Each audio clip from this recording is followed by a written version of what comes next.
Karena udah jam 11 lewat 6, kita mulai aja ya. Gak apa-apa.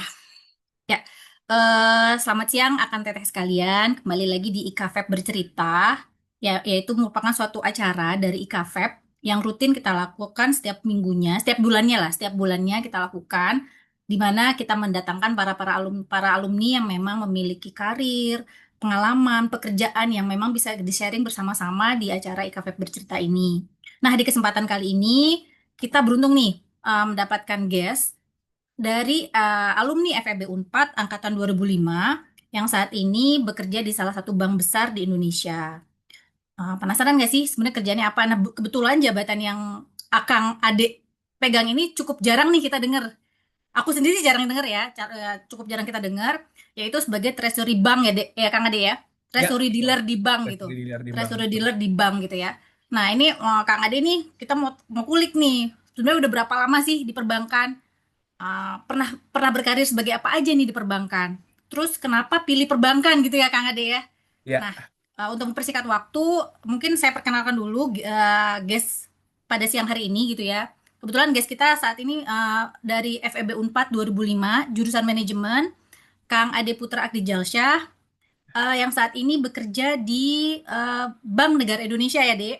ya, Kang Ade ya. Nah, mungkin untuk singkatnya, mari kita mulai ngobrol ya, Dek ya. Kita santai aja nih sebenarnya acara KFB ceritanya cukup ya, santai lah, bukan formal-formal kayak acara talk show gitu ya. ya, ya, ya. Kita santai aja. Nah, nih, Dek, kan mulai kuliah tuh di FEB Unpad dari angkatan 2005 ya, Kang Ade ya. Betul, betul. Nah, betul kan? Nah, kebetulan jurusan yang dipilih manajemen ya, Kang Ade ya. Betul, Tenovi. Nah, coba cerita deh, kenapa Ya. pilih jurusan manajemen? Kenapa nggak akuntansi kayak gue?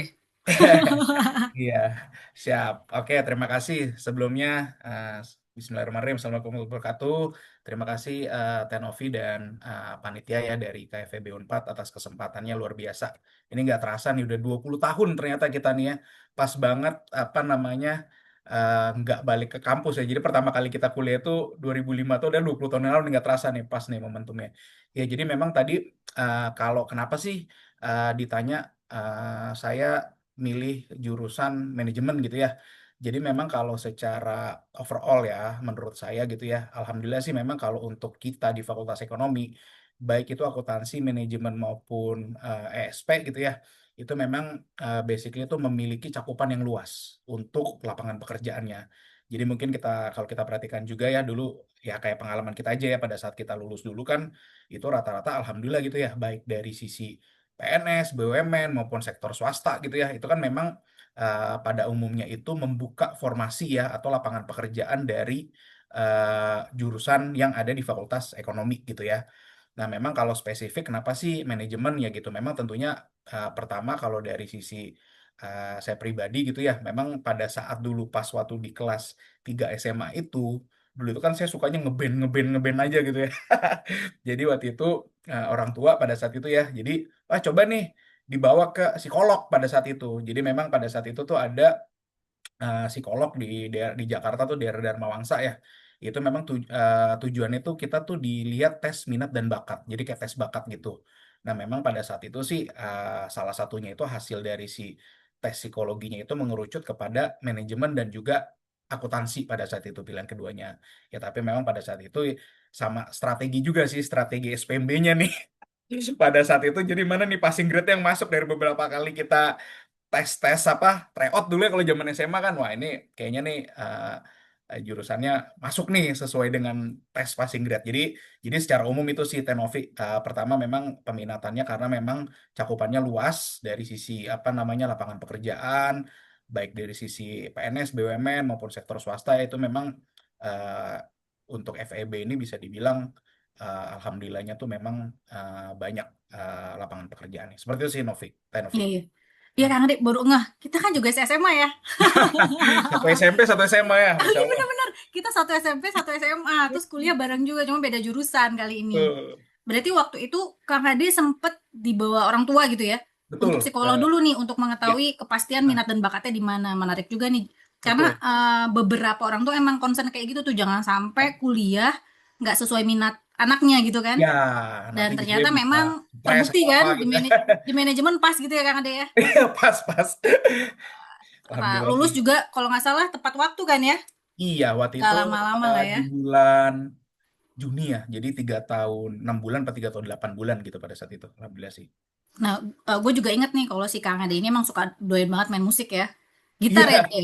iya, Kalau nggak salah gitu. ya gitar kan, main Iya, gitar kan. tapi Nah, otodidak sih memang nggak pernah apa pendidikan formal gitu. Jadi kayak cuman kayak dari teman ke teman aja. Nah, alhamdulillah juga kalau di Bandung itu kan bisa dibilang teman-temannya tuh banyak juga yang suka musik gitu ya, ya khususnya juga di FEB Unpad gitu. Jadi alhamdulillah sih ada wadah untuk inilah untuk apa namanya untuk menyalurkan hobi gitu istilahnya. hobi ya, gitar. Malah otodidak lagi ya dia. Nah, Itu. masuk nih manajemen kan. Ya, Berapa tahun tuh? 4 tahun ya, Dek, kita kuliah ya. 4 tahun ya, lah ya. 4 tahun tahun ya lebih kuliah. kurang. Betul. Ada manajemen pemasaran ya. Nah, Manajemen sumber daya. Mata ya. kuliah favorit Kang Ade apa nih? Jadi memang gini sih, Tenovi kalau secara umum ya, eh, mata kuliah yang ada di FEB ini tuh emang sangat menunjang sih, cukup sangat menunjang pekerjaan gitu ya, karir di salah satu di perbankan dan juga nanti spesifik kalau kita ngomongin dari sisi kita sebagai treasury dealer itu sendiri.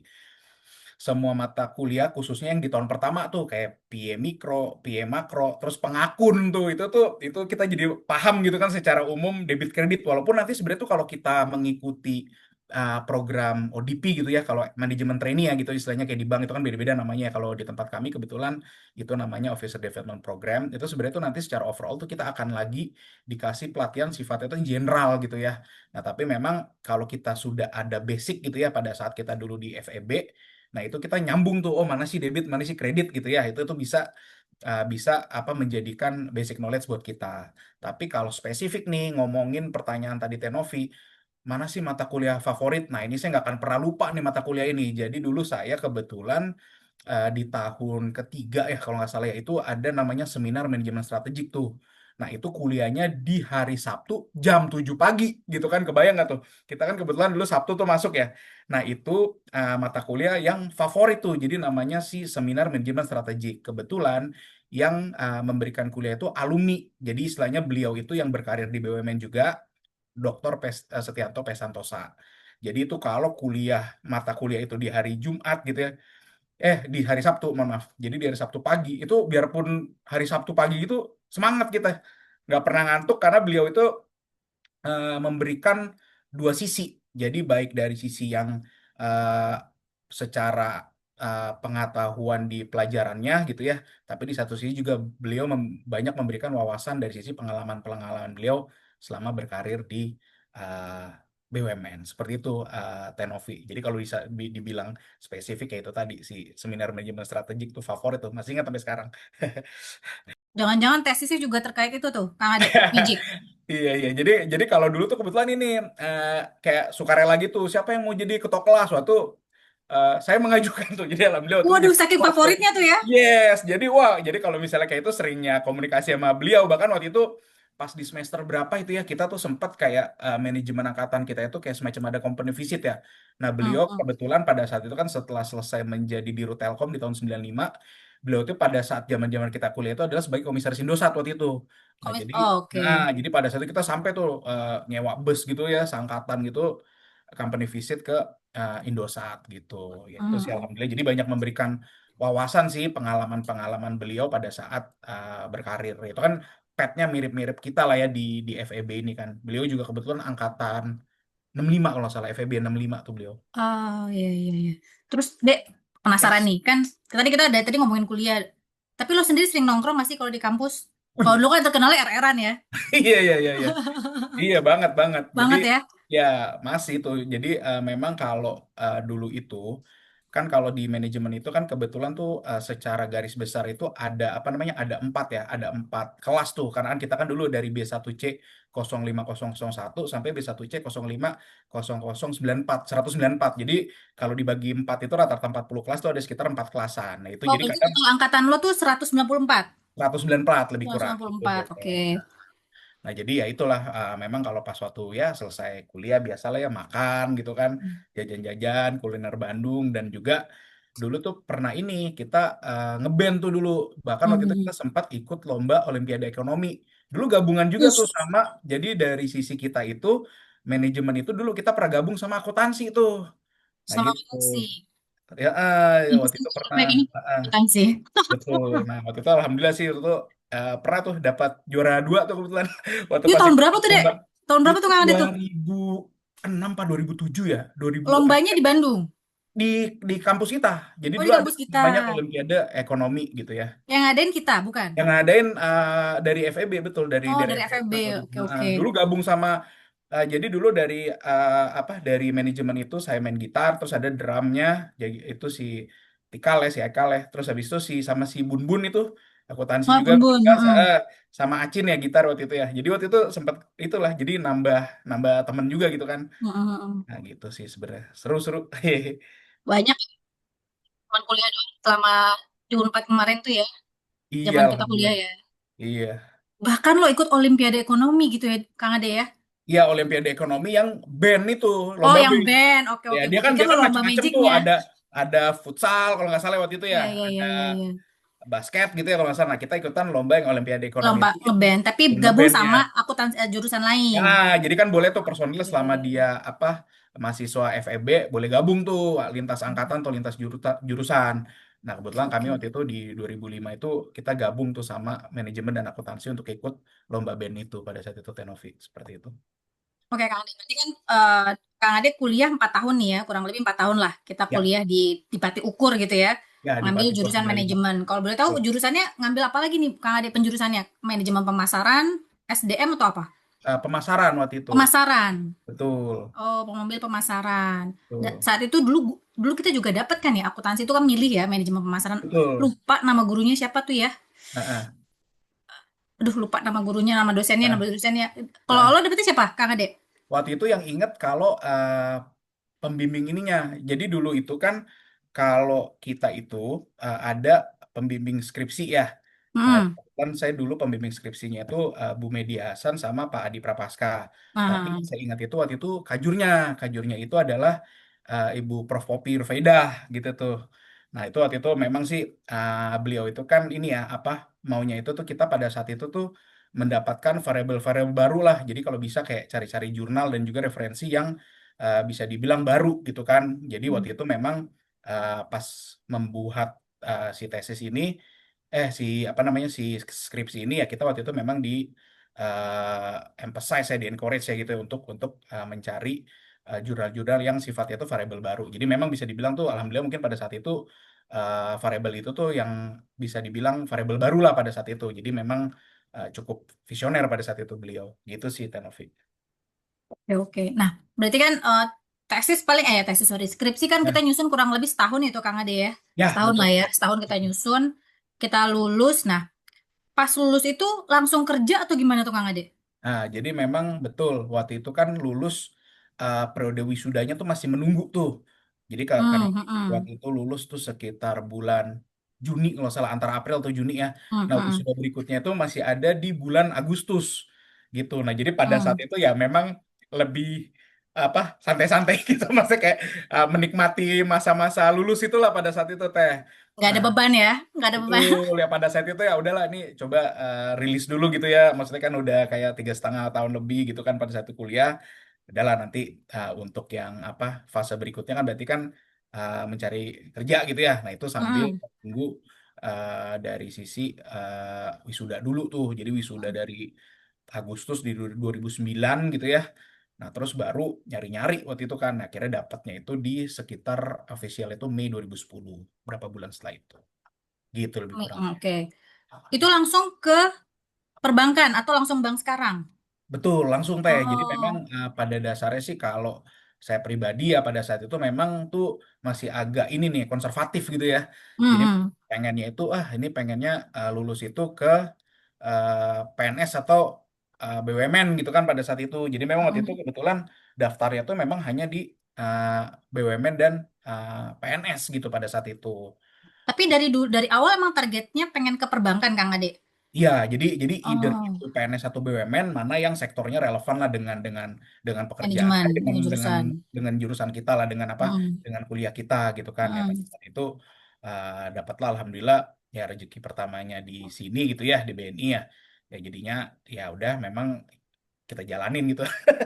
Berarti since graduate tuh langsung ke BNI ya? Langsung, langsung, Langsung ke betul. BNI Jadi dan dari ikut bulan jalur Mei, ODP bulan Mei ODP, itu. betul. Dari bulan Hmm. Mei 2010. Jadi kan wisuda itu Agustus 2009.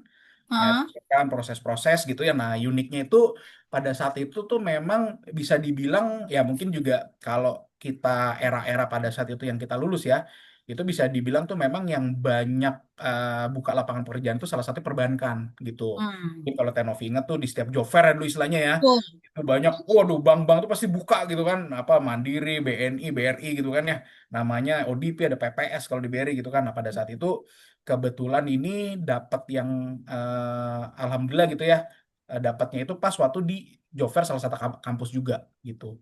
Di Jadi pas Jakarta atau di Bandung? waktu itu job fair UI. Oh, Jover Nah, jadi UI. UI buka job fair, nah itu ada salah satunya tuh adalah si apa namanya, BNI. BNI ini.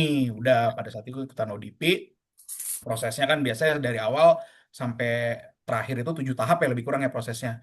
Nah itu alhamdulillah pas bulan Mei 2010 lah tuh ofisialnya dapat pengumuman keterima gitu. Nah, keterima di ini Mei 2010 jadi ODP dong ya. Yes, Nah, betul. coba sedikit cerita Kang Ade. Di Ya, ODP itu kan sebenarnya namanya Office Developer Program ya. User Development Program, betul. Officer Development Program gitu ya. Yes, betul Itu teh. yang di develop apa tuh Kang Ade? Apa Oke. kita langsung diterjunkan bekerja gitu misalnya, Tuh. oh ya Kang Ade Nah, langsung jadi sales dulu deh atau ya, jadi ya, ya. RM atau apa? Ya, Coba-coba ya. sedikit cerita deh Kang Ade. Oke, terima kasih nih Tervi. Ini menarik ini sebenarnya Mm, pertanyaan mm, ini. mm.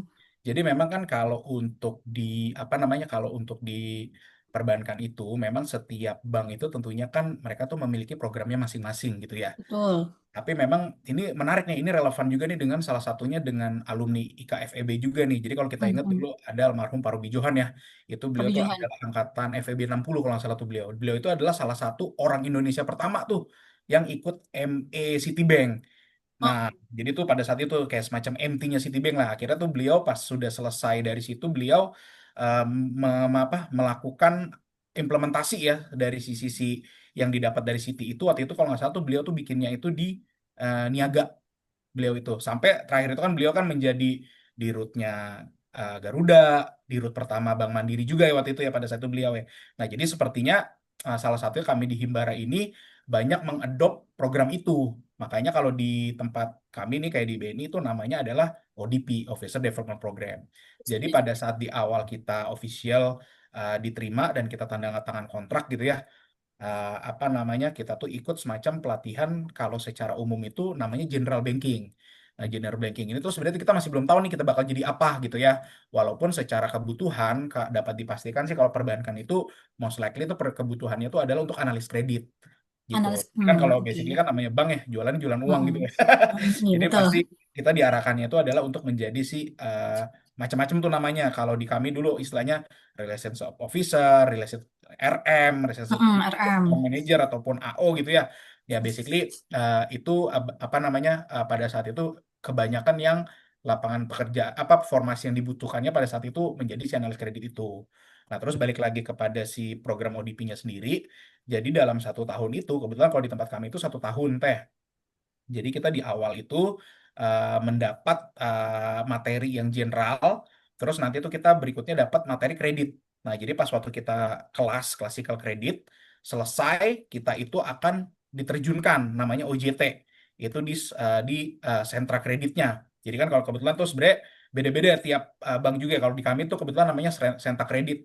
Jadi kayak semacam apa namanya tempat outlet atau cabang gitu ya yang menyalurkan kredit. Nah, jadi pada saat itu kita di center kredit itu ditempatkan untuk OJT selama sebulan. Nanti apa yang kita dapat kita tuangkan dalam paper. Nah, papernya itu kita diuji tuh. Jadi kayak semacam setelah kita UJT 1 bulan, kita tuh ada melakukan namanya kayak debrief lah istilahnya. Jadi semacam kayak OJT di presentasi mengenai selama kita Selama sebulan itu. selama sebulan itu selesai di kredit. Terus kemudian pindah lagi. Kita ada Tapi lagi yang tunggu deh, Kang Ade. yes, Berarti satu yes, tahun tuh pelatihan. 1 tahun pelatihan. 1 tahun Jadi full pelatihan gitu ya? full. Jadi kalau secara garis Oh, besar itu lebih kurang ada 4 materi utama sih kalau yang saya ingat ya Pak. Pada zaman saya oh, ya waktu itu ya ODP hmm, General Banking ya BNI ya. hmm. Jadi yaitu waktu itu OJT kredit apa classical kredit, OJT kredit sama apa namanya presentasinya gitu si debriefnya itu. Terus kemudian yang kedua tuh kita waktu itu ada juga yang consumer banking tuh. Jadi kita kayak ke cabang tuh. Jadi kita ke salah satu KCU, nanti kita di situ malah belajar produk-produk gitu kan, gimana kita dilatih ketemu orang segala macam. Habis itu nanti selesai dari situ kita habis klasikal, OJT, terus ujian apa debrief lagi tuh teh.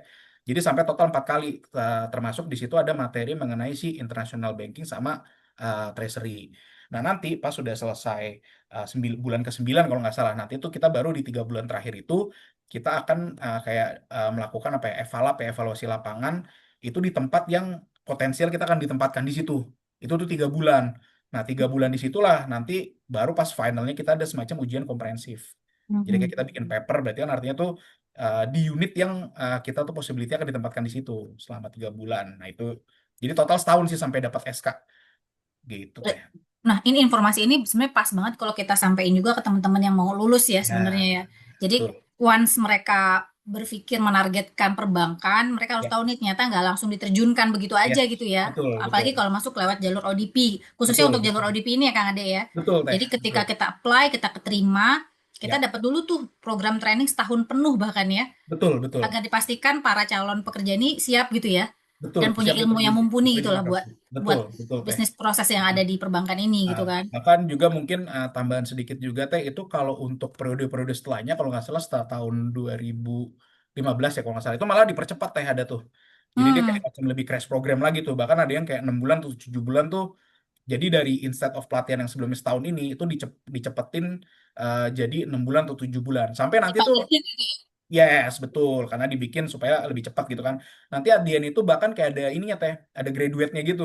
Hmm, Udahnya gitu ibaratnya. Yes, nanti kayak jadi kursus, ada. kayak course short course gitu ya. Iya, Ya, jadi nanti ya kita betul kayak ada. dapat sertifikat apa udah menyelesaikan program ODP ini setahun gitu ya. Hmm, Nanti baru hmm. kita ditempatkan sesuai dengan yang tentunya yang 3 bulan terakhir itu tuh kita tuh ada di unit mana gitu, di divisi apa gitu kan. Nah, tadi kan Kang Ade cerita ya, Ya, sebenarnya kalau perbankan itu rata-rata pasti nggak jauh beda dengan kredit atau penyaluran kredit gitu lah ya. betul, betul. Itu Nah, adalah core-nya tuh. core dari Bisnisnya, perbankan ya. main bisnisnya, betul. Ya, main bisnisnya. Nah, yang bikin penasaran nih, kenapa tiba-tiba Kang Ade nih ya, dari hasil pelatihan setahun gitu, terus 3 bulan tadi ya, penempatan Ya, OJT dan lain sebagainya, bahkan ada presentasi dan ada sertifikasinya ya, ada ujiannya juga kan ya di akhir ya, ya. betul. Nah, itu diputuskan bahwa Kang Ade menempati di karir sekarang. Oke, ke Itu treasury dari hasil pasti apa? gitu ya. Apakah hasil Ah, pelatihan atau bagaimana tuh ah, Kang Ade? betul. Nah, ini pertanyaan menarik juga nih Teh.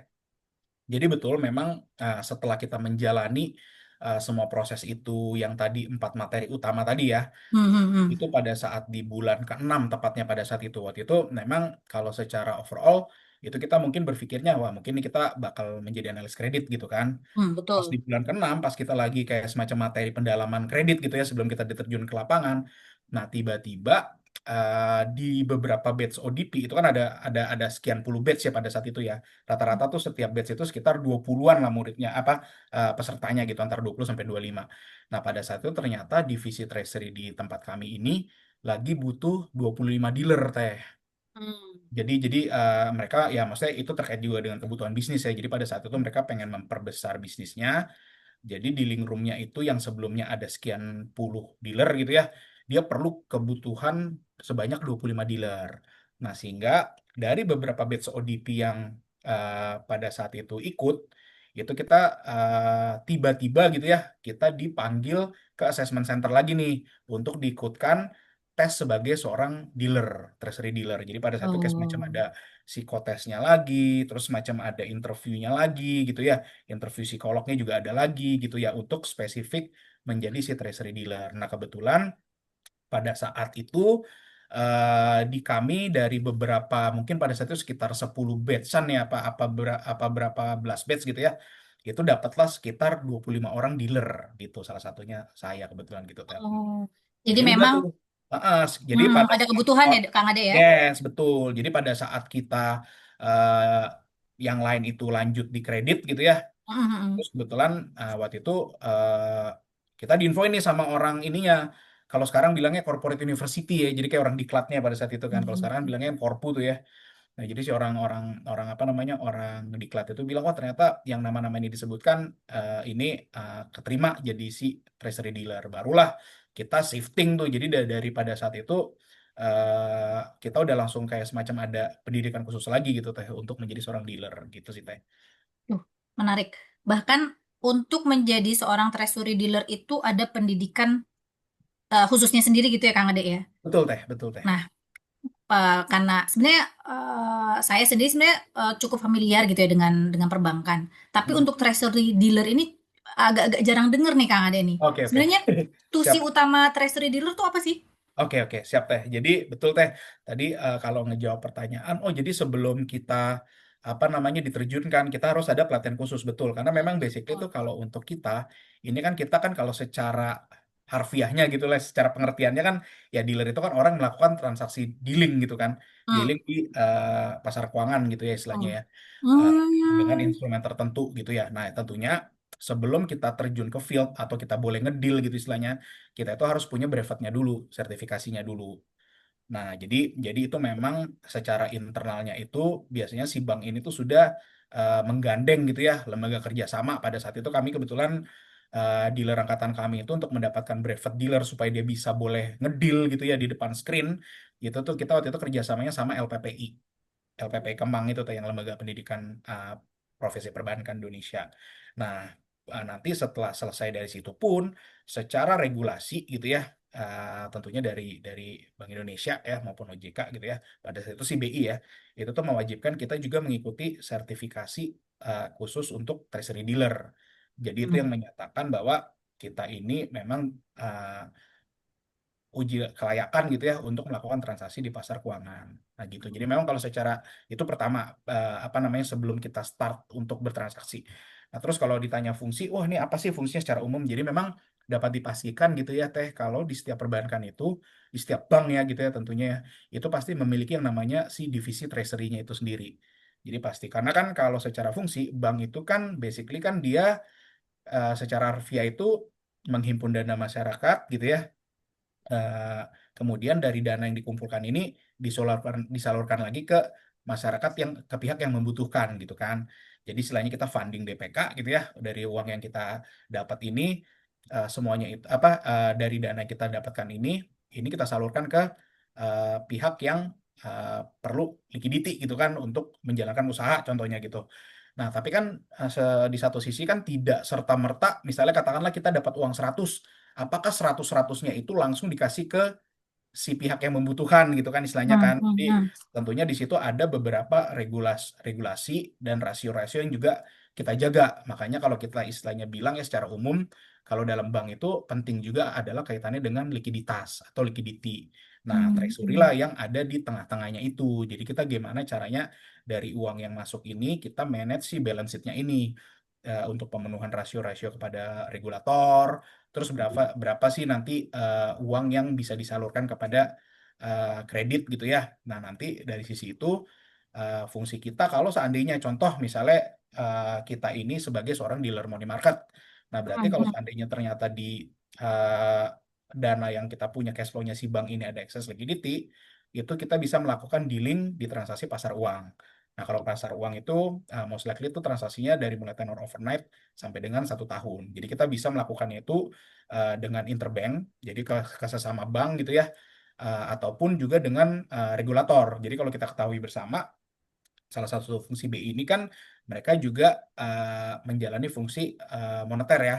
Nah, salah satunya itu adalah mereka melakukan transaksi yang sifatnya itu bisa menampung nih dari kelebihan dana si perbankan itu sendiri melalui skema transaksi yang namanya kalau kita bilang tuh deposit facility ya dari sisi open market operation gitu, open monetary operation, operasi pasar terbuka kalau kita bilang. Nah gitu, salah satunya seperti itu. Jadi memang secara fungsi itu kalau secara garis besar ya memang fungsinya itu bisnisnya Treasury ini tuh ada tiga sih sebenarnya Tenovi. Jadi memang yang pertama itu dari sisi banking, terus yang kedua dari sisi trading ya, sama yang ketiga tuh yang client solution. Jadi istilahnya yang untuk handle customer. Jadi mungkin kalau Tenovi tahu, kalau misalnya Tenovi misalnya, wah ini nasabahnya Bank A gitu ya. Ya Hmm. kita sebut saja kebetulan kebetulan kampus kita lebih ini ya, alhamdulillahnya gitu ya. Jadi misalnya, oh mau ini nih, mau mau umroh gitu atau pengen bayar sekolah anak ke luar negeri gitu ya. Nah itu salah satunya kan bisa melakukan transaksi forex dengan kita gitu kan. Nah, dari si Heeh. transaksi nasabah inilah yang kita cover nih posisinya ke market gitu. Jadi istilahnya Eh, supaya posisinya si bank ini eksposurnya aman gitu kan dari sisi nilai eh, tukar gitu sih Tenovi. Jadi secara overall sih kalau fungsinya itu tiga tadi sih dari sisi banking, kemudian trading, sama Jadi, satu lagi si client solution itu sales gitu teh. hmm. Eh, masih ada beberapa hal sih, menarik ya, Dek ya. Cuman ada Ya, beberapa ya. hal yang masih agak gua kurang paham gitu ya. Nih, pertama sertifikasi gitu ya, Dek. Ya, Tadi kan bilang brevet atau sertifikasi tadi ya. Untuk trading betul, berarti ya, Dek ya. betul. Betul. Nah, sertifikasi ini apakah harus selalu diupdate? Atau Selalu, cukup selalu, di awal? selalu. Jadi kalau di Ah, kami itu kebetulan setiap tiga oh, tahun. Dan tiga itu tahun tuh habis berarti ya? tiap Expire. 3 tahun tuh ada, kita tuh sebenarnya kalau secara total itu saat ini berdasarkan PBI-nya tuh kita ada 3 jenjang gitu. Jadi kayak basic, Ah, intermediate sama advance gitu kan. Nah, ah, biasanya kalau untuk kayak sampai dengan apa namanya middle management itu kita ke level yang intermediate itu tuh. Nah, setiap kita sudah comply dengan apa namanya dengan si ujiannya itu, nanti mm, itu secara ada yang sifatnya itu kolektif, ada yang sifatnya individual. Cuman kebetulan kalau di kami sih kolektif. Jadi banknya itu yang istilahnya melaporkan nih kepada si Bank Indonesia gitu ya. mm, Nah, jadi pada saat itu udah nih, jadi nanti di situ di listing tuh nama-nama dealer yang bisa melakukan transaksi gitu kan. Nah, pada mm, saat kita sudah lulus si sertifikasinya tadi, itu tuh berlakunya 3 bulan. Istilahnya SIM-nya tuh SIM-nya tuh berlaku mm, 3 bulan. mm. Nah, 3 tahun, maaf, correct me, 3 tahun ya, 3 tahun. 3 tahun. Jadi memang pada saat kita sudah lulus gitu ya, nah kita tuh dalam 3 tahun itu harus memaintain sertifikatnya itu. Misalnya Betul. katakanlah kita ujian di tahun 2015 gitu ya, kita lulus berarti kan kita kan sampai dengan 2018 nih. Nah, Ah, selama periode itu pas menjelang 2018 khususnya gitu ya, kita harus kayak melakukan refreshment gitu. Baik mm, misalnya refreshment itu bisa mengikuti pelatihan-pelatihan diselenggarakan oleh lembaga yang diakui oleh regulator kita oleh Bank Indonesia gitu. Jadi pas waktu 3 tahun itu kita melakukan refreshment tuh untuk memperpanjang sertifikat kita. Nah, nanti pada saat kita sudah ikut refreshment, dia akan dapat sertifikat baru untuk berlaku sampai dengan tiga 3 tahun tahun ke lagi. depan. Gitu ya. Ah, oke. So on, so on, so on gitu. Nanti kecuali kalau kita pindah jenjang nih, misalnya katakanlah udah menjadi top manajemen gitu ya, Hmm, hmm, hmm. katakanlah jadi BOD gitu ya. Nah, itu kita ikut yang paling mentok tuh si advance itu. Jadi kalau untuk advance itu biasanya Oh, tuh mereka sudah tidak pakai ujian tulis tuh teh. Jadi asesornya itu langsung misalnya salah satu apa namanya top manajemen juga di bank lain atau dari sisi regulator bahkan mungkin ya. Jadi di situ nanti ujiannya kayak semacam mereka itu melakukan interview gitu. oke, Seperti oke. Berarti kan memang seperti yang tadi Kang ada jelasin ya, namanya disebut brevet. Karena makanya agak-agak penasaran kok disebutnya brevet. Berarti kan brevet tuh ada iya, masa expire-nya gitu kan. iya Kayak brevet betul. pajak itu kan ada expire-nya tuh. Yes, Dia betul. harus Kayak diupdate lagi gitu. setiap periode berkala lah. Kurang lebih Yes, seperti itu. Nah, yang betul. kedua nih, berarti kan treasury dealer itu bertransaksi di pasar keuangan. Betul. Berarti sertifikasi itu berguna untuk mirip-mirip kayak manajer investasi itu ya, Dek? Ya, Kang Ade Ya, ya? Nah, betul. bedanya kan manajer investasi itu kan di pasar modal ya. Ya, Nah, kalau treasury dealer di bank itu berarti untuk di pasar keuangan transaksinya. betul. Yang Begitu benar bersifat berarti ya ya, perbedaannya betul. ya. Ah, Ada manajer investasi dan ada treasury dealer di perbankan itu ya untuk betul. bertransaksi di pasar keuangan. Nah, Yes. nah tadi menarik juga nih, selain bertransaksi nih, apakah treasury dealer itu juga menghitung-hitung deh Yes, betul. resiko Nah, misalnya, terus ya, apa strategi terbaik bagi misalnya ya, BNI untuk ya, regional ini gitu ya, ya. terbaiknya seperti apa gitu? Apakah seperti itu deh? Ya, betul. Terima kasih Tenovi pertanyaannya. Jadi itu menarik ya, seperti halnya mungkin langsung spesifik aja yang dilakukan di uh, semua overseas branch ini ya di semua kantor cabang luar negeri ya. Jadi memang kebetulan kan kami ini ada 6 cabang luar negeri gitu ya. Hmm, Nah, hmm, salah hmm. satunya di Hong Kong ini gitu ya. Jadi memang di setiap cabang itu tuh kita punya balance sheet-nya masing-masing. Lewat Punya neracanya masing-masing, punya ada balance kan sheet. sekarang penempatan di BNI Hong Kong gitu ya kalau ya. Betul, betul Nah, Teh. sekarang ini penempatan di BNI Hong Kong. Jadi makanya Kang Ade coba menjelaskan contohnya yang di regional Hong Ya, Kong ini Kang Ade contohnya ya. contohnya yang ada di Hong Kong ini ya. Hmm, Jadi hmm, memang hmm. kalau secara overall, jadi kita tuh yang juga bertanggung jawab untuk monitoring dari sisi aset liabilities kita di sini nih. Jadi Hmm. misalnya kalau misalnya kita apa namanya ada potensi funding baru, itu pricing yang terbaik itu di berapa sih? Jadi kita kayak monitoring cost of fund-nya secara berkala. Jadi nanti si ada PTA masuk gitu ya, misalnya kayak ada suatu institusi yang mau naruh menempatkan dana ke kita, ini pricingnya di berapa? Nah itu yang menghitung kita juga. Nah begitu di satu sisi kita juga pada saat kita mau ekspansi aset gitu ya, misalnya salah satunya misalnya ke kredit gitu ya, ke loan. Nah itu juga berapa nih pricing yang apa namanya masuk nih untuk menjaga profitability dari si cabang ini. Nah itu kita juga yang melakukan apa namanya memberikan rekomendasi dan kita secara periodik gitu ya kita sebagai penanggung jawab untuk menyelenggarakan Asset Liabilities Committee ALCO. Cuman dari sisi yang branch level. Jadi memang salah satunya itu kalau bisa dibilang dari semua cabang yang ada di luar negeri ini enam-enamnya itu pasti memiliki uh, dealing room. Jadi punya treasurernya gitu. Karena kita ada di tengah-tengah kan tadi antara pihak yang menghimpun dana gitu ya dari sisi liabilitiesnya dan pihak juga yang dari sisi melakukan ekspansi aset khususnya misalnya di loan gitu. Nah, kita tuh yang di tengah-tengahnya ini kita menjaga gimana likuiditas si cabang kita ini itu sufisien, tentunya juga komplit terhadap regulator gitu ya. Karena kan dengan kita berada di luar negeri ini kan otomatis kita menjadi dua nih regulatornya kan. Jadi istilahnya kalau secara BNI as a whole-nya kita tentunya kepada OJK dan BI gitu ya. Nah, sementara kalau di sini kita juga tunduk juga patuh juga terhadap si HKMA kalau di kami. Hong Kong Monetary Authority. Seperti itu sih Tenovi. Jadi memang bisa dibilang nih kita yang jagain balance sheet-nya si bank ini. Seperti itu sih Teh. Tuh, Kang Ade, Yes. menarik ya penjelasan treasury dealer di bank ini ya. Ya, Eh, Pertanyaan lanjutannya nih, Kang Ade, ya. yang dipelajari apa aja sih? Penasaran, misalnya kan kalau di kuliah kan ada manajemen risiko, Ya, manajemen ya, keuangan gitu. Jadi ya. skill apa sih, skill utama apa nih yang harus dimiliki oleh seorang treasury dealer di bank? Oke, jadi ini teh kalau seandainya kita ikut brevet dulu ya pas waktu di Hmm. awal gitu ya. Ya tentunya memang kalau produk-produk utama itu yang ditransaksikan bisa dibilang tuh ada empat garis besarnya, yaitu pertama dari sisi money market, Hmm. forex, bonds atau obligasi ya, karena kan kami di bank ini kan tidak ada saham ya, kita hanya transaksinya tuh obligasi, bonds. Sama yang keempat, yang client solution ini adalah transaksi-transaksi solusi untuk nasabah.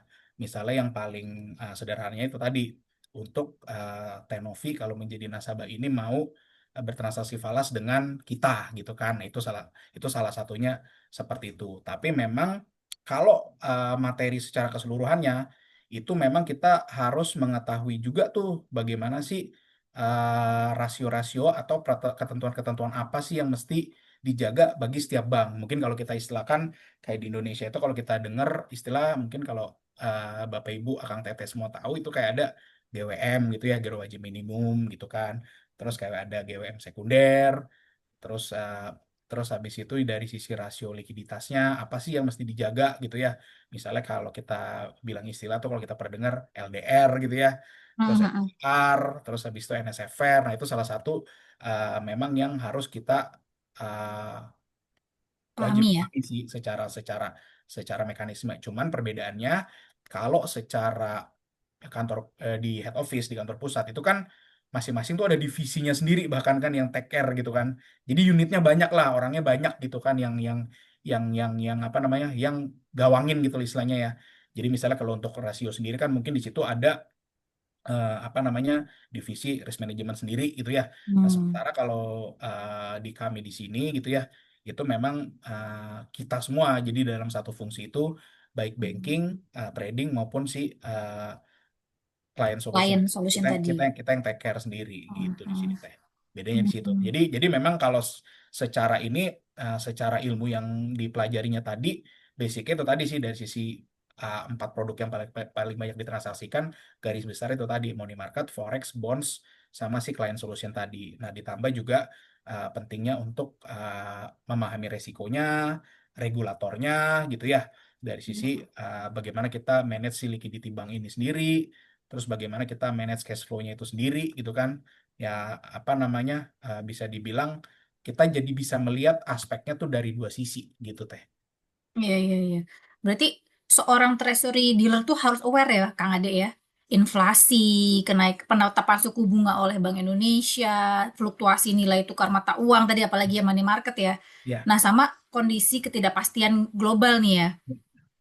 Nah, kalau Kak Ade melihat nih kan kondisi sebenarnya banyak banyak kebijakan-kebijakan yang banyak perubahan kebijakan ya dari Indonesia gitu. Nah, dari sisi treasury dealer di bank tuh melihatnya bagaimana tuh Kang Ade? Oke, jadi betul teh memang kalau spesifik ya misalnya kayak katakanlah yang di eh, cabang luar negeri gitu ya. Memang kan Hmm, kalau kita itu kan bisa dibilang kalau untuk US dollar kan tentunya we are facing the same market gitu kan. Kita kan hmm, melihatnya itu satu market yang sama. Jadi istilahnya yang kita lihat itu misalnya kalau sekarang ya tentunya kan dari sisi yang kita monitor itu bagaimana sih movement dari sisi Fed Fund Rate ini. Jadi dari suku bunga kebijakan si the Fed. Nah, di satu sisi juga kalau dari sisi yang rupiah ya tentunya kan kita juga melihat dari sisi bagaimana sih pergerakan dari sisi si suku bunga kebijakan si Bank Indonesia itu sendiri, policy rate ya, 7 days reverse rate kita bilangnya ya. Kalau dulu kita bilangnya BI rate gitu ya. Nah, jadi memang uh, pada saat itu bergerak, tentunya itu sedikit banyak tuh akan mempengaruhi pastinya strategi arahnya yang mau kita bawa kemana. betul Misalnya nih, betul kalau kita betul. perhatikan di tahun 2022 gitu ya, itu kan semua Hmm, itu pasti cukup terdampak karena baik yang ada di Indonesia, baik yang ada di Hong Kong, baik yang ada di belahan dunia manapun, kita kan pasti melihatnya satu nih ke arah pergerakan si suku bunganya The Fed itu sendiri, yang hmm, tentunya nanti akan berdampak kepada reference rate yang ada di pasar gitu kan. Nah, jadi pada saat itu misalnya di 2022 kalau kita perhatikan bahwa wah ini mungkin possibility-nya si suku bunga ini akan naik dan mungkin naiknya nih bisa dibilang akan naik kencang gitu kan.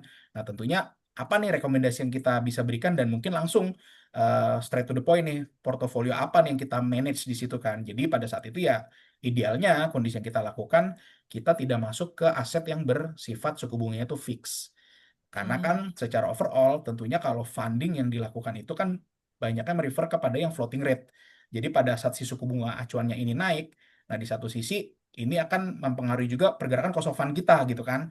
Nah, untuk hmm, manage si cabang apa bagaimana untuk kita manage si profitability-nya ini, ya idealnya memang dua sisi kita masuk fundingnya floating, asetnya floating. Jadi pada saat dia naik kita naik bareng-bareng gitu kan.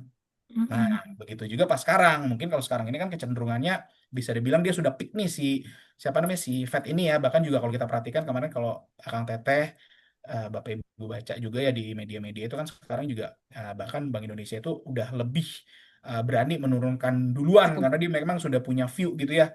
Wah, kayaknya memang US ini bakal diturunin si tingkat suku bunganya gitu. Nah, pada saat itu idealnya sih kalau kondisi seperti itu kita kebalikan kan. Jadi pada saat si interest rate-nya di atas, kita masuk ke aset yang fix. Karena kan fundingnya floating, jadi sedikit banyak margin kita semakin tebal.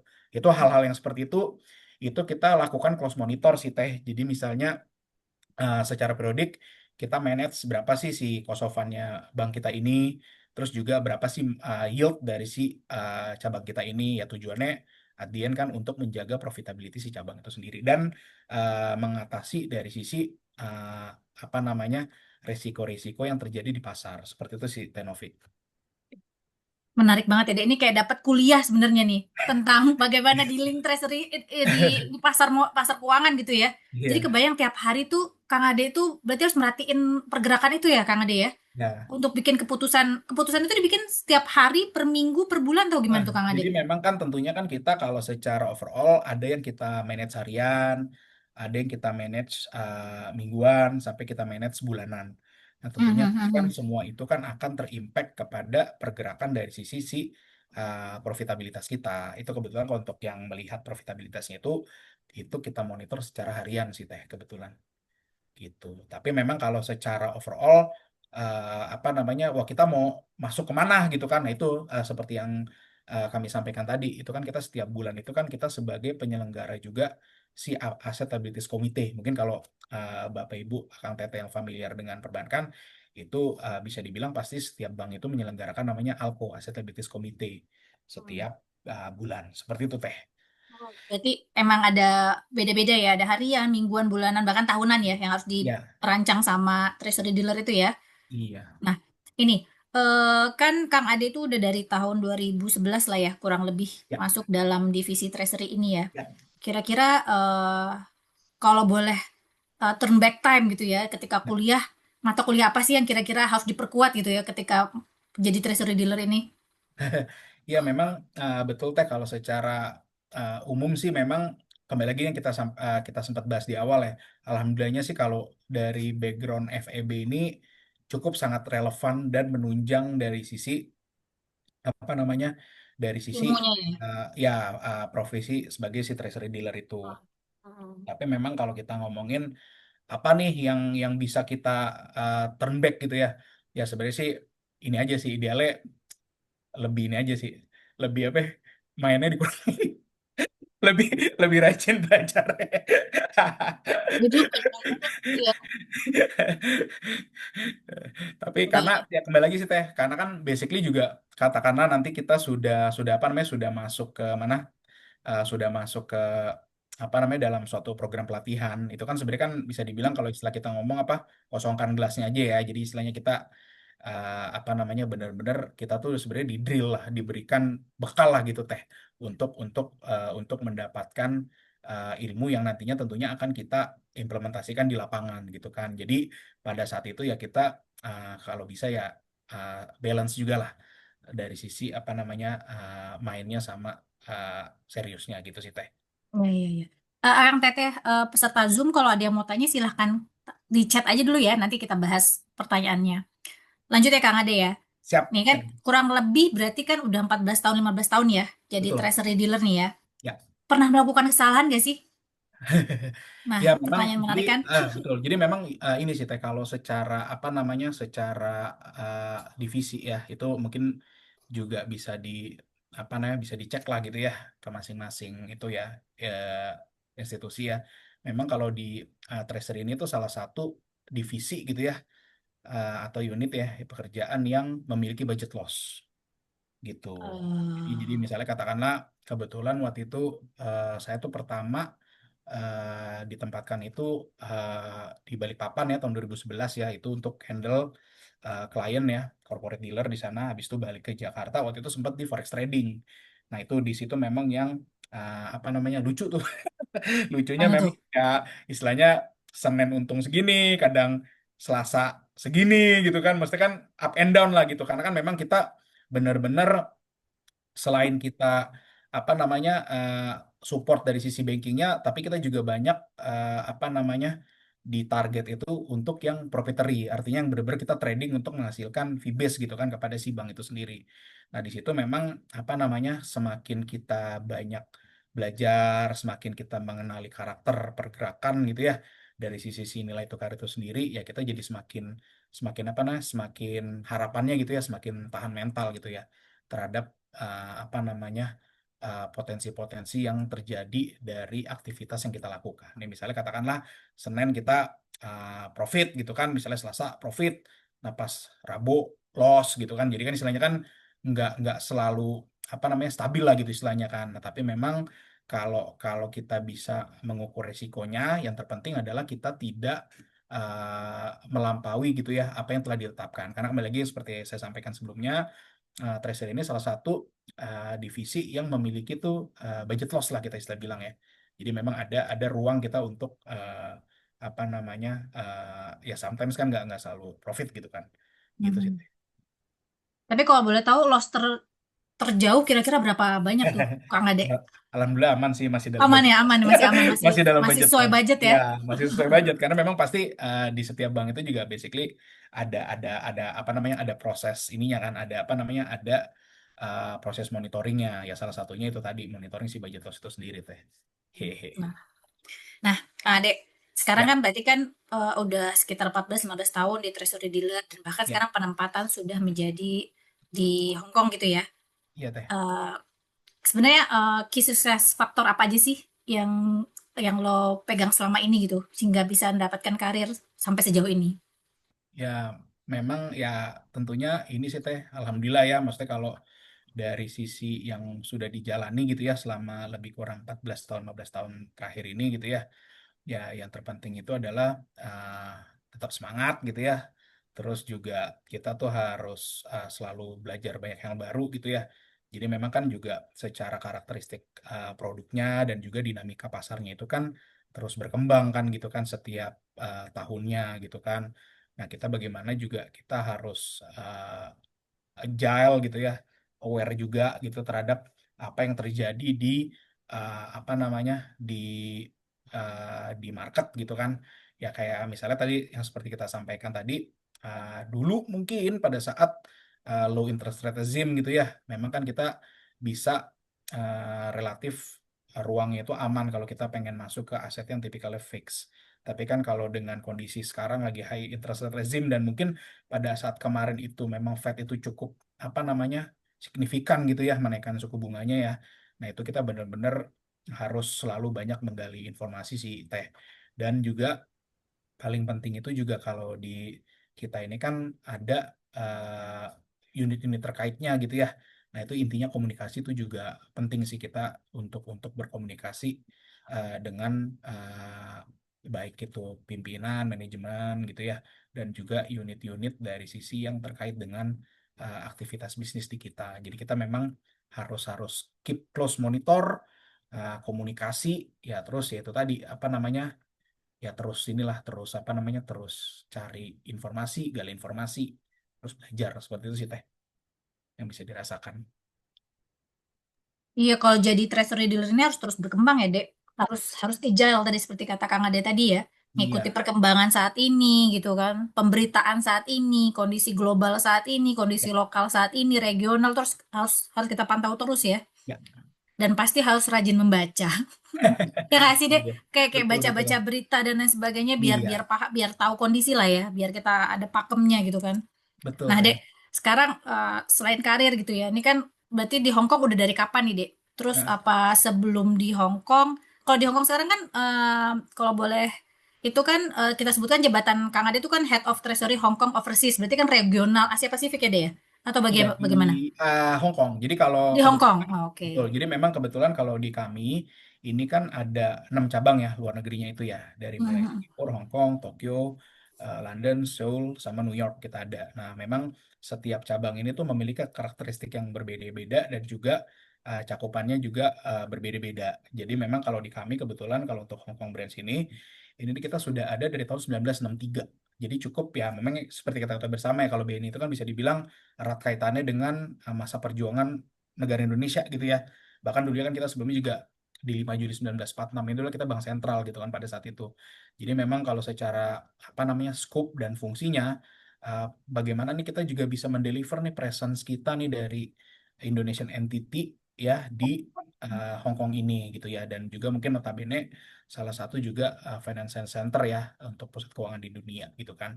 Nah, kalau secara cakupan itu memang kita itu ada Hong Kongnya itu sendiri, terus kemudian juga kita juga bisa melakukan ekspansi juga kepada si eh, perusahaan-perusahaan yang ada di China gitu ya, secara regionalnya juga dari sisi Taiwan dan juga Makau.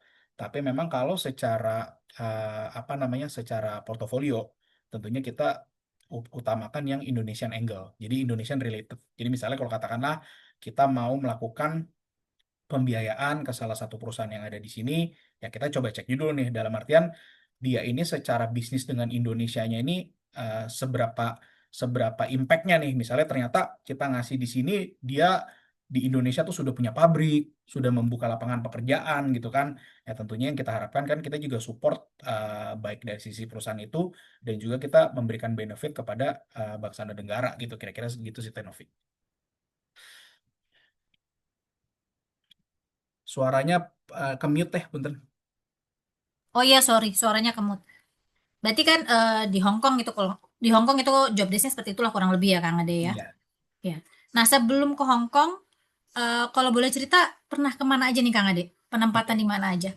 Siap. Jadi kalau secara apa namanya selesai dari Bandung ya, Bandung itu wisuda di Agustus 2009, terus start ODP itu bulan Mei di 2010. Nah pada saat itu kalau kami kebetulan si diklatnya itu ada di yang Jakarta Kota tuh. Kalau ingat tuh yang dekat Museum Fathaila tuh ya. Itu kan ada si BNI Corporate University. Nah, itu di situ setahun selesai SK pertama kebetulan menjadi dealer di uh, Treasury Regional Area Balikpapan. Nah, jadi kalau di Treasury Regional Area Balikpapan itu kita cover klien kita kliennya BNI itu yang ada di wilayah 9 atau tepatnya di Pulau Kalimantan tuh. Jadi kalau dulu sih di link room kita ya itu berlokasi di Balikpapan. Nah, itu pada saat di awal.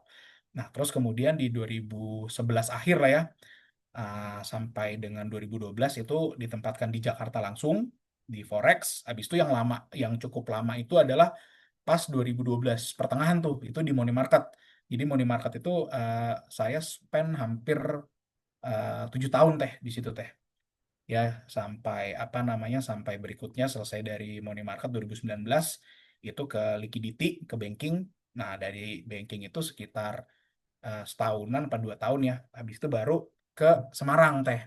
Nah, kalau di Semarang ini juga sama role-nya seperti yang di Balikpapan dulu. Jadi kita apa namanya, treasury regional area Semarang. Jadi kalau di situ kita cover customer untuk di wilayah Jawa Tengah.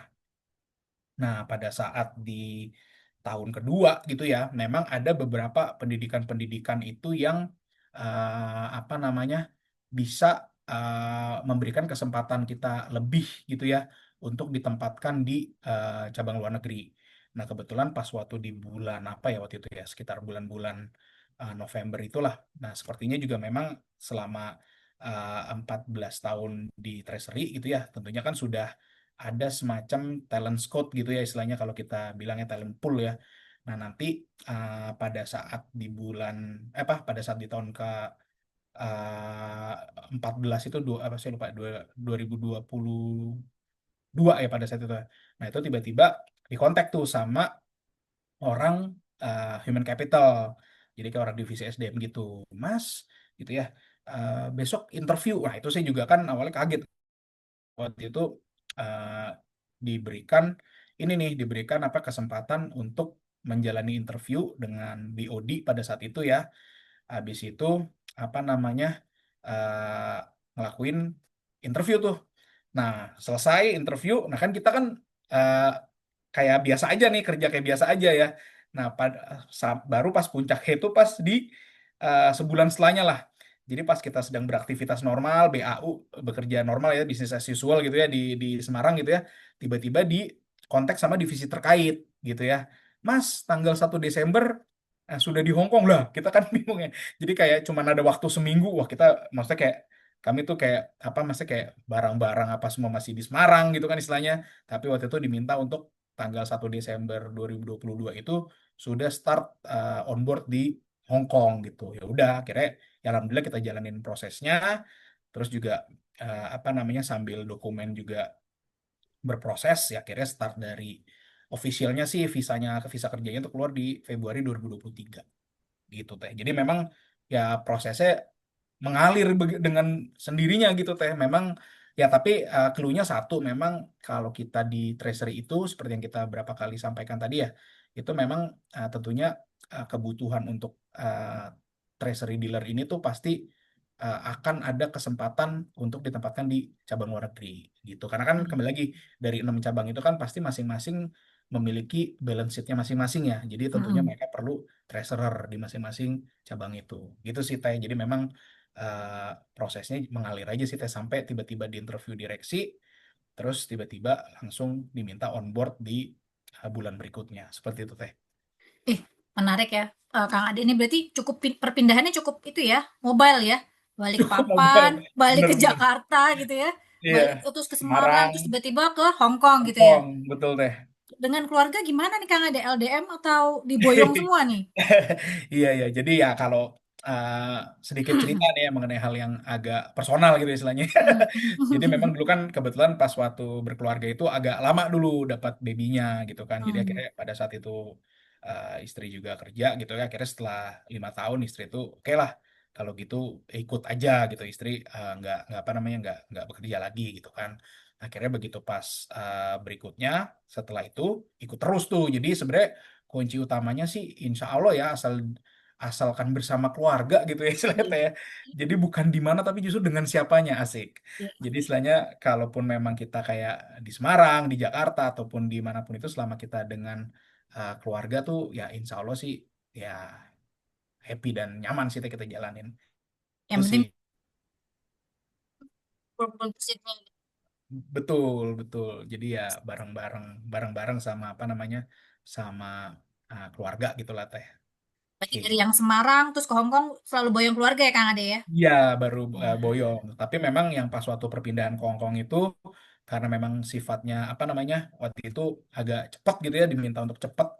Jadi saya dulu sempat sebulan sendiri dulu di sini gitu. Jadi sempat sendiri sebulan di Hong Kong. Nyusul berarti ya? Ya, terus kan sambil menunggu visa ya sebulan kan harus keluar dulu tuh. Nah, sebulan keluar akhirnya setelah bulan berikutnya tuh baru pada uh, gabung semua ke sini. Alhamdulillah. Nah, mungkin udah cukup kita explore nih ya karir Ya, Kang Ade gitu ya di ah, perbankan khususnya di posisi treasury dealer ini ya. ya, Kira-kira ada pesan-pesan nggak sih Kang Ade bagaimana kita bisa mengeksplor karir di bank atau pola pikir seperti apa sih dan skill seperti apa gitu ketika once kita menetapkan mau menjadi seorang bankir gitu ya. ya. Apalagi khususnya di treasury dealer ini gitu. Oke. Ya, teh memang kalau secara overall kembali lagi nih kita sampaikan lagi bahwa uh, FEB ini Fakultas Ekonomi ini merupakan berdasarkan yang pengalaman yang saya rasakan gitu ya. Jadi memang cakupannya tuh luas gitu teh. Jadi sesuai dengan tagline-nya kita nih apa namanya dari FEB 4 bisa jadi apa aja gitu ya. Nah, Iya, iya. itu tuh nyata gitu ya. Memang alhamdulillah beberapa kali juga pas dulu coba lamar dari sisi PNS BUMN kan mana yang dulu ya, mana yang duluan yang dapat gitu ya. Nah, itu memang alhamdulillah sih untuk kebutuhannya tuh selalu ada gitu ya. Itu yang pertama dan tentunya pada saat kita ditempatkan katakanlah kalau tadi spesifik nih kalau untuk di perbankan itu bagaimana sih secara tips and triknya gitu menjalaninya. Tentunya pasti kita harus harus menjalani harus cintai sih apa yang kita lakukan gitu ya Teh ya. Karena kan memang seperti kita bahas tadi sebelumnya, pada saat kita ikut ODP General Banking, ikut manajemen trainingnya itu kita belum tahu tuh kita bakal ditempatkan sebagai apa Hmm. gitu kan teh. Ya jadi memang once kita memang sudah berkecimpung di suatu bidang tersebut gitu ya, ya itu kita jalanin, kita ikutin jalani prosesnya. Nah itu insya Allah nanti mengalir dengan sendirinya sih teh kalau dari sisi yang saya rasakan gitu ya teh. Gitu sih, Teh Taufik. Berarti sebenarnya kuliah S1 ini udah cukup modal gitu ya Kang Ade ya. Apalagi Betul khususnya di betul teh. FEB Unpad ini Ah, ya, ah, manajemen ah, ini ah. ya. Iya Untuk jadi berkarir di perbankan ini gitu. Dan yang betul. pasti harus agile, mau belajar, dan mencintai apa yang kita kerjakan ya Kang Ade ya. Iya Kalau nggak betul mencintai teh. susah banget itu. Berat Betul. aja kerjaannya kan jadinya kan ya. Iya iya. Nah, ini Gitu ada teh. beberapa pertanyaan nih Kang Ade nih. Pertama dari Kang Ya. Irfan. Pak Ade ditempatkan di Treasury Pusat atau kantor cabang? Nah, tadi udah dijawab nih sama Kang Ade. Kalau Ah, sekarang penempatannya sebagai head treasury di Hong Kong ya Kang Ade ya. ya di Oke cabang Kang. Hong Kong, kantor cabang Hong Kong. Tuh, ini dari pensiunan Bank Eksim Mandiri. Wah, Pak Irfan, Kang Oh, siap, Irfan. Irfan. Nah, Mandiri. Kebetulan di Hong Kong ada Mandiri juga nih. Oh, ada Mandiri juga Ada ya. Mandiri juga. Jadi kalau kita, ini nggak apa-apa ya cerita secara garis besar ya. Jadi kalau di Hong Kong ini, Hmm. kita tuh ada Himbara, tiga-tiganya tuh ada di sini. Oh, tiga-tiga. Hmm. Tiga-tiganya di sini. Dan uniknya tuh license-nya komplit nih. Jadi pertama, di Hong Kong ini tuh ada BRI. Tapi kalau BRI itu di sini tuh adalah rep office, representative office. Jadi dia tidak ada Hmm. bisnis, jadi dia referral. Nah, cuma kalau secara bisnisnya dia tuh dia sebenarnya di sini punya anak perusahaan namanya si BRI Global Finance itu tujuannya untuk remitansi ya. Karena Oh kan iya. seperti kita tahu bersama nih, kalau secara demografis tuh Hong Kong lebih kurang 7 sampai 8 juta penduduk. Nah, kita tuh populasi ketiga Akang Teteh di Hong Kong ini. Akang Teteh Bapak Ibu di sini. Jadi memang tentunya secara kebutuhan transaksi finansial tuh juga memang harus perlu jemput bola lah kita istilahnya gitu kan. Nah, terus tadi kalau yang kedua si Mandiri. Nah, kalau Mandiri ini mereka tuh restricted license gitu ya. Jadi restricted license Ibu Popi. Nah, ini Ibu Iya, Popi ada anjur, Ibu ibu Popi kajur, bener. mohon izin Ibu kajur. Nah, ini Ibu Popi dulu yang dulu Pembimbingnya. satunya Aduh, itu ini Ibu saya Popi. seneng banget, Masya luar Allah, Ibu biasa. Popi. Maaf Terima Udah nih, kembali kasih. nggak dari bisa Amerika, Bu bisa Popi ya? zoom. Masya Allah. Iya, Bu. Aduh. Dulu Terima kan, Aduh, kasih ini Ibu Popi sudah hadir. Alhamdulillah, terima kasih Bu moderator. sudah hadir Bu. Atur nuhun. Iya, selamat ya. Memang Kang Ade itu sejak mahasiswa TOP BGT Aduh, Oh, banget. aduh. langsung Aduh. Prestasi testimoni di dari dosennya kelas, loh. Iya, Bu. Terima kasih, Bu. rajin, gercep, ngerjain tugasnya bagus, sejalan dengan prestasinya sekarang luar Amin, biasa. Bu. Sudah jadi profesional ekspatriat di luar negeri. Ih, Amin. Luar seneng biasa. sekali ini. Terima kasih Iya, Terima ini kasih tadi saya Bu. bimbingannya, Bu. dengarkan terus. Iya, Bu. Terima kasih Iya tadi bimbingannya, Bu. Selamat.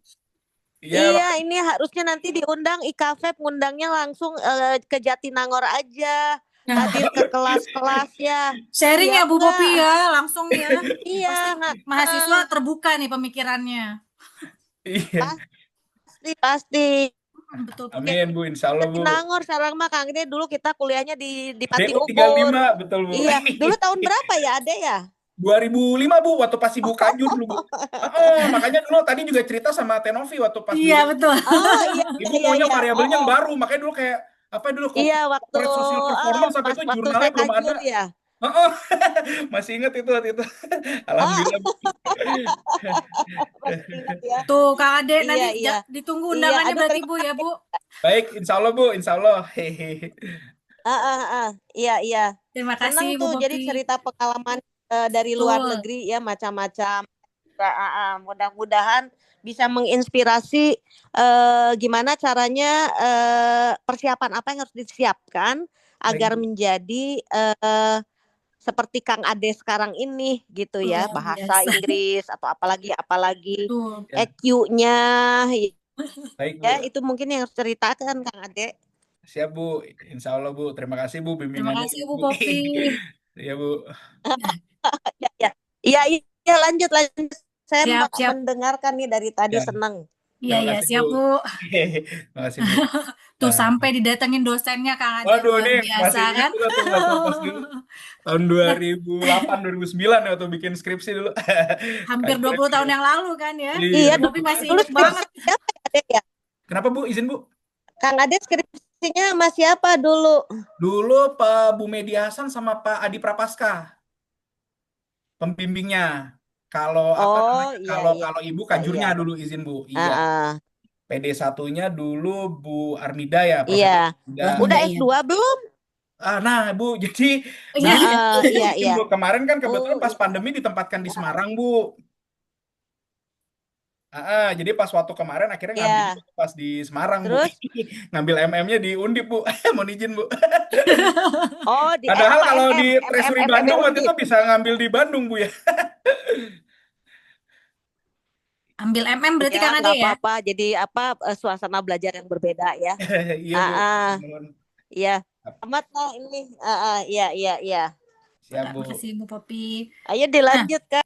Ya, ya Bu. Ibu. Terima kasih. Nah, Nah, pertanyaan kedua nih, izin lanjut Bu Popi, Kang Ade. Pertanyaan ya, kedua tuh ada dari Sahal Gibran nih, Kang Ade. Pak Ade Punten mau tanya, apakah pengalaman di produk consumer bank bisa jadi nilai tambah jika saya ingin memperdalam sisi market di treasury? Gimana oke. nih Kang Ade? Oke, terima kasih. Ini Kang Sahal ya, pertanyaannya Kang Sahal ya. Ya, jadi memang seperti yang tadi kita diskusikan ya Kang Sahal ya. Jadi memang kalau secara overall aktivitas bisnisnya Treasury itu kan adalah banking side, terus kemudian dari sisi trading sama client solution gitu ya. Memang salah satunya tuh kayak contoh kemarin pas waktu kebetulan kami ditempatkan di Semarang gitu ya. Itu kita memang banyak berkolaborasi tuh Kang Sahal dengan cabang-cabang karena kan bagaimanapun juga kan tentunya di situ tuh kami punya 15 KCU, mungkin outletnya ada ratusan ya pada saat itu di situ ya. Jadi memang bagaimana nih kita bisa mensupport gitu ya dalam arti kata pada saat kita datang kepada si nasabah ini tuh kita bisa memberikan one stop financial solution. Jadi kan tentunya kalau biasanya ke bank itu orang kan dua ya istilahnya ya. Pertama mau nabung atau meminjam uang gitu kan istilahnya kan.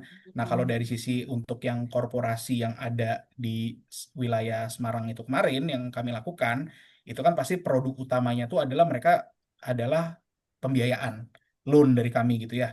Nah tentunya kan pada saat itu di sana kan mereka pasti terekspos nih dengan treasury juga. Misalnya katakanlah nih kalau di Semarang itu banyak eksportir misalnya ya.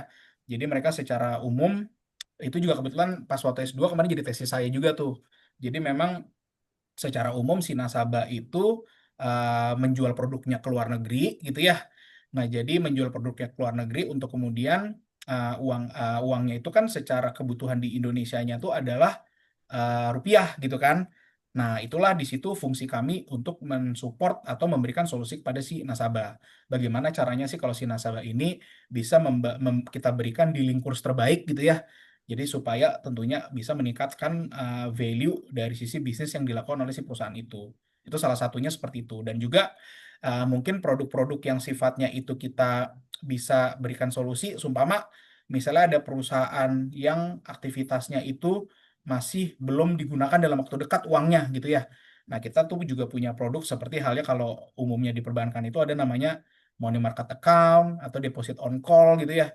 Nah, itu nanti si si perusahaan itu ini kebetulan produknya juga bisa buat individu sih. Jadi memang si nasabah ini bisa kita tawarkan solusi kita berikan harga terbaik supaya excess liquidity-nya itu bisa ditempatkan di portofolio yang optimal. Seperti itu sih Kang Sahal. Jadi memang tentunya kalau terkait dengan konsumer gitu ya, itu memang kita erat kaitannya tuh Kang Sahal gitu ya di mana di di wilayah-wilayah seperti itu sih. Kebetulan kami kalau di tempat kami di BNI ini dari 17 wilayah itu kita punya semua treasury area. Jadi di masing-masing wilayah itu kita punya dealing room.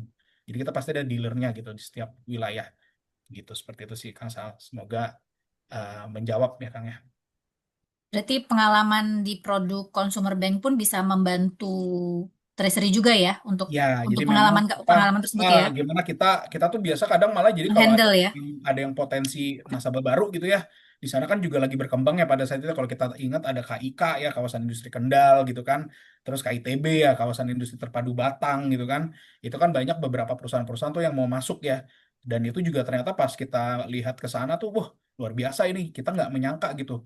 Ada yang produk-produk itu dijualnya tuh global walaupun mungkin mereka tuh sifatnya tuh pabriknya gitu lah di situ nanti mungkin entah itu dicap atau gimana di luar gitu ya tapi ya beberapa itu memang ada yang diproduksi di eh, di Jawa Tengah gitu kan nah itu salah satunya eh, produk yang bisa kita tawarkan pasti paling basicnya itu adalah bagaimana mereka bisa kita support transaksi forex-nya gitu kan mereka misalnya dapat profit dari luar gitu kan ya secara titik gitu kan nanti kita lakukan penjualan kepada si eh, nasabah itu jual ke kita, kita berikan harga terbaik. Seperti itu sih Kang Sahal salah Ih, satunya yang relate ke treasury. ini kalau kalau mau dibikin pertanyaan atau kuliah bisa banget nih Kang Ade ya. Ilmu-ilmu money market gitu kan itu erat kaitan ya sama mahasiswa zaman sekarang yang Iya, mereka harus tahu loh money market itu apa, iya, pasar modal itu seperti apa dan ya terkaitan dengan karir kedepannya yang akan dipilih oleh mahasiswa. Makanya mungkin kedepannya nih Kang Teteh jika memungkinkan kita juga akan mengundang calon alumni ya mahasiswa-mahasiswa yang akan lulus atau baru lulus itu untuk hadir ke acara IKF bercerita ini gitu ya. Karena iya. banyak banget ilmu yang bisa diambil dari alumni-alumni ketika menjelaskan atau bercerita tentang karir yang saat ini sedang dijalani atau sedang didalami dan atau ditekuni lah. Kayak Kang Ade ini kan tadi kalau bisa kita rangkum gitu ya, banyak sekali ilmu-ilmu atau pengetahuan-pengetahuan mengenai dunia perbankan gitu, khususnya di treasury dealer ini gitu. Apa yang harus dipahami, skill apa yang harus kita miliki, sikap seperti apa yang harus kita jaga ketika menjadi treasury dealer itu gitu kan ya. Dan bisa hingga si mencapai karir sampai saat ini gitu kan ya Kang Ade ya. Ya mungkin Kang Tete karena seluruh pertanyaan sudah kita coba jawab gitu ya. Ya saya mau menyampaikan sekali lagi bahwa ini adalah acara IKFEB bercerita dari alumni untuk kepada para para mahasiswa maupun para alumni lain untuk saling sharing mengenai pengalamannya, karirnya, bagaimana berjuang di dunia pekerjaan atau di usaha yang mereka miliki gitu ya. Contohnya Kang Ade di industri perbankan saat ini. Nah, Kang Ade, kita udah pas banget, udah melebihi waktunya bahkan ya. Aduh, Soalnya oke. kita selesai. Punten, punten. Kita udah lebih 15 menit nih kurang lebih. Mungkin kalau ada pertanyaan lagi, saya buka satu pertanyaan lagi jika ada. Kalau tidak ada, apakah ada Kang Sahal, apakah ada ada tanggapan atau ada yang mau ditanyakan kembali? Sebelumnya terima kasih Kang Ade. Oke, Mungkin boleh. mau kontaknya Kang Ade untuk bincang-bincang nanti kalau ada pertanyaan. Karena saya tertarik di dunia treasury, Kang. Oh, baik, siap. Siap Kang Sahal. Kang Sahal nih sekarang kerja di perbankan. Iya betul. Oh, betul. Nah, boleh Oke. nih Kang Ade, gimana mungkin mau sharing dengan Kang Sahal? Ya Kang Sahal tadi yang seperti sempat kita bahas ya di awal ya. Memang kalau secara dulu pada saat kami juga dulu masuk di ODP ya, itu kan memang kebetulan pas tuh waktu itu dulu momentumnya ada kebutuhan pada saat itu. Jadi memang pas sudah di bulan ke-6 itu ternyata Tracer ini butuh 25 orang dealer gitu ya.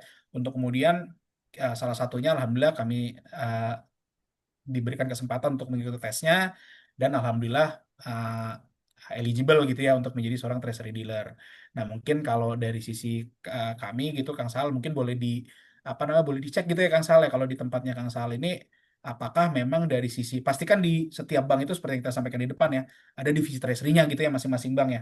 Nah, itu boleh dicek tuh mungkin apakah si treasury-nya di banknya Kang Sahal ini lagi ada open recruitment untuk dealer atau enggak gitu ya. Jadi nanti kalau misalnya memang apa namanya ada kesempatan gitu ya, nah itu boleh dijalanin prosesnya sih Kang Sahal dan juga nanti tentunya apa namanya eh, bisa mengikuti si brevet atau pelatihan untuk menjadi seorang treasury dealer. Seperti itu sih Kang Sahal. Ya Kang, kebetulan saya juga di BNI baru Oh, audisi. oh siap. Ah, juniornya Kang Ade berarti gimana nih Oh Kang Ade gitu. harus Oh, dibina aduh, nih. aduh, aduh, aduh, iya, iya, Dibimbing iya. nih. Oke, isi. Wah, nanti boleh kita ngobrol-ngobrol nih Kang Sahal nih. Nanti izin saya share juga nomornya. Tadi Ya, izin juga nanti. Bu Kopi nanya nomor handphone ya. Nanti boleh kita ini. Boleh. Ya, Ya, boleh-boleh. ya. Siap Ibu. Terima kasih. Siap Ibu. Sebetulnya ini banyak yang harus digali ya, bukan Betul, hanya Kak. masalah Betul, Bu. skill kelihatannya ya. Sebetulnya ada non skill apa yang harus dikuasain nih Kang Ade? Ya. Kalau pinter udah pasti harus menguasai, ikut training harus ya, kemudian tanya-tanya ke senior harus. Apa sih Kang Ade yang non skill yang tentunya menjadi keunggulannya Kang Ade nih? Ini, Cerita-cerita. oke, Ya. Bismillah. Betul Ibu, izin Bu. Terima kasih nih Ibu, pertanyaannya luar biasa. Memang benar Bu. Jadi memang kalau secara secara umum Bu ya, itu memang kalau kita bilang nih kalau mengenai apa ya attitude gitu ya. Jadi memang kalau kita mengenal istilahnya itu adalah faktor banking dan faktor non banking gitu ya. Kalau dalam industri perbankan.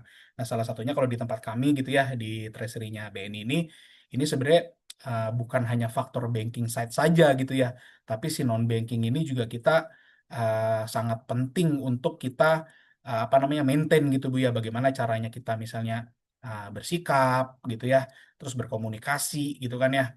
Karena juga memang pada dasarnya juga kalau di sini kan kita sebagai representatif gitu ya dari BNI secara keseluruhan kita kan juga banyak berinteraksi dengan apa namanya seperti KJRI, sesama Himbara di sini dan juga institusi-institusi Indonesia yang memiliki presence di Hong Kong itu sendiri, Bu Popi. Jadi memang kita bagaimana pentingnya juga untuk dari sisi non banking kita maintain dari sisi relationship dengan apa namanya dengan stakeholder yang ada di Hong Kong itu sendiri, Bu Popi. Betul Ibu itu sepakat Ibu seperti yang Ibu sampaikan memang tidak hanya faktor banking tapi faktor non banking saja. Dan izin Bu fun fact-nya juga memang kalau di BNI Treasury itu dulu itu memang mungkin sampai sekarang itu banyak yang dari alumni FEB Bu. FEB Unpad gitu banyak Oh kebetulan. banyak ya? Apa Bu, akuntansi, ESP dan manajemen? manajemen ada, ESP ada, akuntansi ada gitu Bu, ada Wih, juga. Heeh. hebat ya. Iya, alhamdulillah Bu. Iya.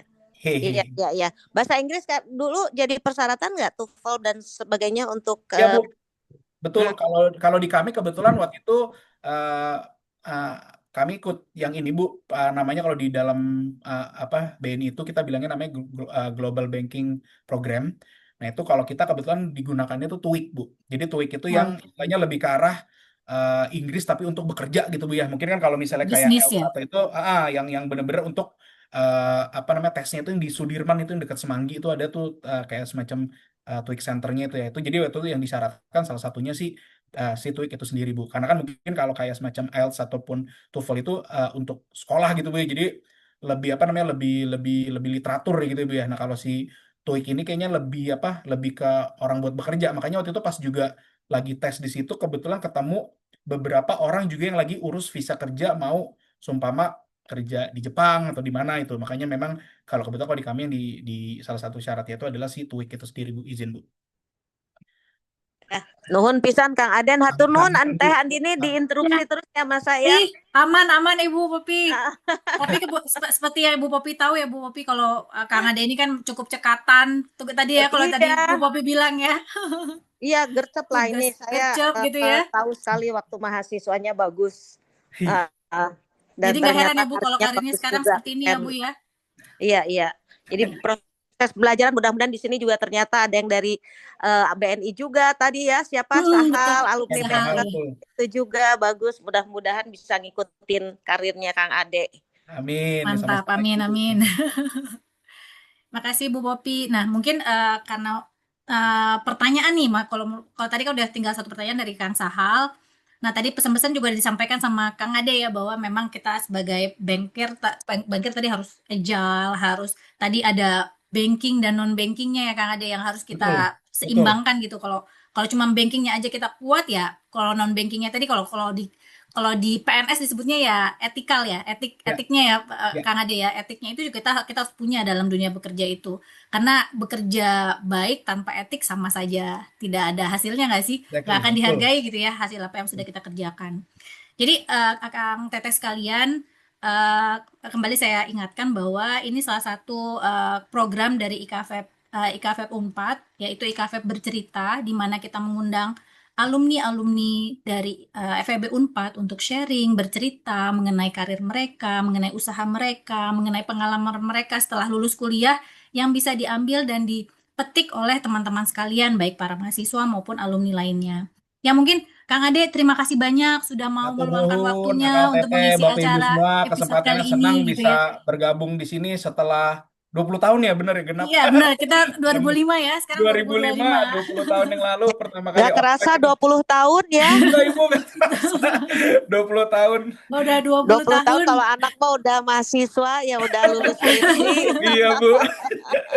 Iya, makanya sebagai salah satu tempat kita lah ya untuk bertemu nih, temu kangen, dosen ketemu mahasiswanya dulu, begitu juga dengan sebaliknya dan juga temu kangen dengan teman-teman yang lain gitu ya. Ya mudah-mudahan kegiatan ini bisa bermanfaat dan juga dia kita laksanakan dengan baik lah ya, sehingga bisa bermanfaat dan juga dimanfaatkan oleh para alumni maupun dosen-dosen nih kayak Bu Popi juga bisa hadir dalam acara ini gitu. Jadi mungkin Akang Teteh, karena waktu juga sudah menunjukkan pukul hampir setengah satu di sini. Kalau di sana jam setengah dua berarti Kang Ade Ya ya? betul, GMT Setengah plus dua beda 8 satu Hong jam Kong ya. time. Kang Ade Iya. di mana sekarang Kang Ade? Di Di Hong Hong Kong Kong Ibu. Ibu. Di Hong Kong asik. Jadi Iya, kalau main nanti bisa langsung ini Oh ya. siap Ibu, bisa nanti Ibu. boleh Bu Nanti kalau kita ke sini. berikan HP-nya Udah nanti ya Bu berapa ya. lama di Hong Kongnya ini Kang Ade? 2 tahun Bu, dari Dari 2023 akhir tadi ya Kang Ade ya? 2022 Bu. Ya, dua Iya, tahun iya. setengah ya Bu ya, 2 tahunan lebih. Oh, sampai berapa tahun? 4 tahun atau 5 tahun? Ya lebih kurang Bu, kalau istilahnya kalau kita bilang kalau prajurit mah siap Bu. Ditempatkan di mana saja siap. Udah kayak orang Hong Kong aja mukanya Iya, juga ini udah, Kang. udah nyaru ya Bu ya sama itunya ya. Oke, Iya, di benar Bandung nih, ya di Teh Bandung. gini ya. Iya, Iya. ya, ya. Siap Bu. Alhamdulillah, mudah-mudahan Kang Ade dan keluarga sehat-sehat terus, sukses Amin, terus sama-sama. karirnya di Hong Kong. Semoga Nanti kita juga semua sehat selalu. kalau ada kesempatan lainnya jangan ini ya Kang Ade ya, kita undang Siap, kembali nih untuk kabar-kabar sharing-sharing kita. Siap, pengalaman silaturahmi. berikutnya gitu ya. Dan Amin. juga teman-teman yang lain Kang Teteh semoga bisa hadir di kesempatan IKFEB bercerita berikutnya. Ya mungkin tiap minggunya akan kita adakan atau sebulan minimal 4 kali akan kita adakan sesi IKFEB bercerita seperti Kang Ade dan saya sampaikan sekarang ini. Ya. Demikian Akang Teteh sekalian, mungkin akhir kata mohon maaf jika ada salah. Terima kasih atas kehadiran dan partisipasinya semua, terutama untuk Kang Ade, sehat-sehat di sana. Amin, terima Baik, kasih Teh Novi, Bapak Ibu semua, Kang Teteh semua. Terima kasih kesempatannya, sehat selalu buat kita baik. semua. Amin, ya rabbal alamin. Amin, amin, amin. Demikian acara IKFB Cerita hari ini. Saya tutup. Wassalamualaikum warahmatullahi wabarakatuh. Selamat siang semuanya. Waalaikumsalam Ya, warahmatullahi hatur wabarakatuh. nuhun Teh Hatur Andini, nuhun. Kang Ade Turnuhun. Ya, nuhun ya. Ya, Bu Selamat, Popi juga salam hatur nuhun. sukses Siap, buat sami-sami, Bu keluarga juga amin. Popi. Teh Sama Andini. Ibu. Salam buat ketum IKPP-nya juga ya. Siap, siap. Terima kasih, Bu Ya, Popi. Terima Nuhun. hatur kasih. nuhun Ibu. Ya, yuk, Ya, salam sukses ya, semua. Ya, Waalaikumsalam terima kasih semuanya. semuanya. Ya. Record. Dede. Udah, Bentar ya, Dek. Sebentar ini gimana ya? udah kan Makasih gitu. ya, Dek. Ya, Ya, nggak sama-sama. apa-apa. Ya, no, Nah, buat atur Ade nuhun ya, Liv. Teh Novi. Ya. Terima kasih. Yo, Makasih ya, Assalamualaikum. Dek. Izin live ya. Ya, Assalamualaikum. siap. Waalaikumsalam. Dah.